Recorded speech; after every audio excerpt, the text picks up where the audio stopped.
चला तर मग आता आपण पिंपरी चिंचवड पोलीस शिपाई भरती 2022-23 जे काही एक्झाम झाली होती, तर त्या एक्झाममध्ये टोटल कट ऑफ 150 पैकी 50 मार्काचा ग्राउंड, 100 मार्काची लेखी परीक्षा. तर फायनली टोटल कट ऑफ कुठल्या कास्टचा काय लागला होता मुलांचा आणि मुलींचा, तो इथे थोडक्यात बघूयात.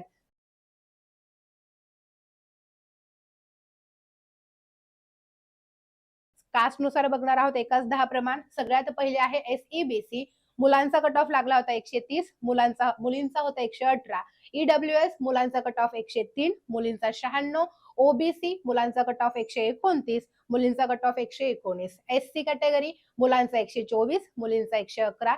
एस-टी कॅटेगरी मुलांचा 111, मुलींचा 110. एन-टी-बी 119 मुलांचा कट ऑफ लागलाय, 110 मुलींचा कट ऑफ लागलाय. व्ही-जे-एन-टी-सी मुलांचा कट ऑफ 129, मुलींचा कट ऑफ 116 लागलेला आहे.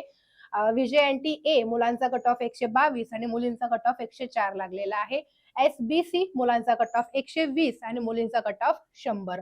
हाच कट ऑफ परत लागेल असं काही गरजेचं नसतं, कारण प्रत्येक वर्षी जागा वेगवेगळ्या असतात कास्ट वाईज. तर एक अंदाज येतो की आपण आता आपलं ग्राउंड झालंय, मग आपल्याला लेखी परीक्षेला इथपर्यंत टोटल येण्यासाठी किती मार्क्स पाडायचे, याच्यापेक्षा 4-5 मार्क आपण लीडनेच पाहिजे. अशीच तयारी प्रत्येकाची हवी. All the best.